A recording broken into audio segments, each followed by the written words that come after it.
আপনারা জানেন যে বাংলাদেশ সহ ৭৫টি দেশের ইমিগ্রেন্ট ভিসা যারা প্রসেস করে তাদের উপরে একটি অনির্দিষ্টকালের জন্য স্থগিতাদেশ দেওয়া হয়েছে। এর ফলে অধিকাংশ এমবাসি থেকে এই দেশগুলি থেকে, বিশেষ করে বাংলাদেশ সহ দেশগুলি থেকে যারা আবেদন করছে তারা একটা নেগেটিভ ইমপ্যাক্ট এর সম্মুখীন হতে পারেন।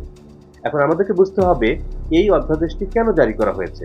আপনারা জানেন যে বিশ্বব্যাপী বিভিন্ন দেশ থেকে মানুষ আমেরিকায় গিয়ে তারা সরকারি যেসব বেনিফিটের জন্য যারা এলিজিবল না, কিন্তু ভুল তথ্য দিয়ে ফেক ডকুমেন্ট দিয়ে এই সরকারি বেনিফিট নেওয়ার চেষ্টা করেন, সেই বিষয়গুলিকে বন্ধ করার জন্যই এই যে ৭৫টি দেশ, সেই দেশ থেকে ইমিগ্রেন্ট ভিসা প্রসেস অনির্দিষ্টকালের জন্য স্থগিত করা হয়েছে। এবং সাধারণত যারা ফ্যামিলি বেসড ইমিগ্রেশনের মাধ্যমে যায় তারা এই বেনিফিটগুলি বেশি নেয়।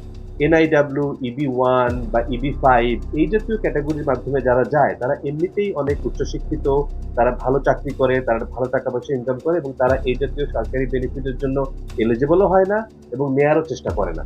কাজেই এই সকল ক্যাটেগরির মাধ্যমে যারা আমেরিকায় ইমিগ্রেন্ট ভিসা নিয়ে অর্থাৎ গ্রিন কার্ড নিয়ে যাওয়ার চেষ্টা করছেন, আপনাদের এই যে ৭৫টি দেশের উপরে যে স্থগিতাদেশ, এটি নিয়ে ভয় পাওয়ার কিছু নেই। কাজে আপনারা যদি এমপ্লয়মেন্ট বেসড বা ইনভেস্টমেন্ট বেসড অর্থাৎ এনআইডাব্লিউ, ইবি-3, ইবি-2, ইবি-5 এর মাধ্যমে গ্রিন কার্ড পেয়ে থাকেন, আপনাদের ভিসা প্রসেসিং আগের মতোই চলতে থাকবে এবং এমবাসি কিন্তু অলরেডি ভিসা দিচ্ছে।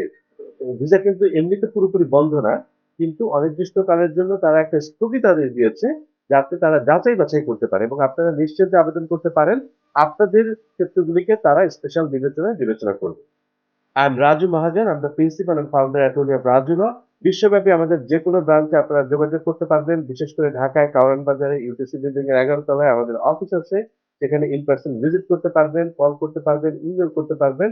আমরা সর্বোচ্চ চেষ্টা করব আপনাদেরকে সঠিক তথ্য দিয়ে সাহায্য সহযোগিতা করতে।